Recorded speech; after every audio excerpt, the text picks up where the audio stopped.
केंद्र सरकार द्वारा हाल ही में जीएसटी दरों का बेहतर असर उदयपुर में पर्यटन उद्योग पर देखने को मिल रहा है।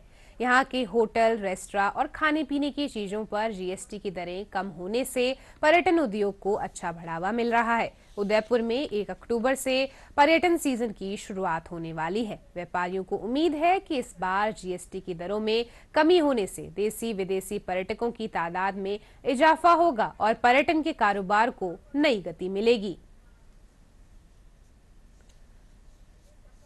बहुत से फायदे मिलेंगे ना सर। जैसे हमारा बैंक चार्जेस कम हो गया है। हम कोई एक्सपोर्ट करते थे क्लाइंट को, तो सेंडिंग में जीएसटी कम हुआ है, तो उसमें बेनिफिट मिला है।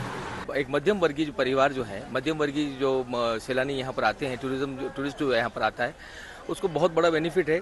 चाहे वो होटल में रुकता है, चाहे वो हैंडीक्राफ्ट की कुछ चीज़ें खरीदता है, या कई तरह के बैग बनते हैं, कई तरह के जूट के सामान बनते हैं, कई तरह का लकड़ी का आइटम बनता है। तो जब वो पर्यटक उनको से लुभा कर जब वो वहाँ पर आता है और वो पहले वो जीएसटी जो बढ़ी हुई जीएसटी थी, उससे निश्चित रूप से अगर वो जीएसटी कम हुई है तो मुझे लगता है कि पर्यटक जो होगा वो उसको ज़्यादा खरीदेगा और यहाँ का जो पर्यटन जो है वो निश्चित रूप से आगे जाएगा। मोदी जी ने जो राहत दी है मध्यम वर्गीय पर्यटकों को और बजट होटल्स के लिए, इससे टूरिस्ट को काफ़ी फ़ायदा होगा और इससे टूरिस्ट इनफ्लो बजट होटल्स के लिए और काफ़ी बढ़ेगा। इसमें ये सभी के लिए लाभदायक है। और इसके अलावा आसपास जो ट्रैवल एजेंट्स हैं, दूसरे टूर ऑपरेटर्स हैं, उनको भी रेट कम होने से, होटल्स के रेट कम होने से काफ़ी फ़ायदा होगा। उदयपुर बहुत बड़ा पर्यटक स्थल है। यहाँ देश विदेश से सैकड़ों की संख्या में पर्यटक पधारते हैं।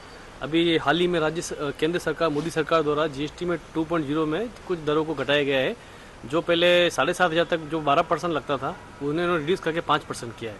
और इससे निश्चित तौर पर पर्यटकों की जेब पे फायदा होगा। उन्हें अब कम जीएसटी पे करना पड़ेगा। जीएसटी कम होने से पर्यटकों में बढ़ावा होगा और उदयपुर में पर्यटन का बहुत विकास है, तो पर्यटन बहुत विकास होगा।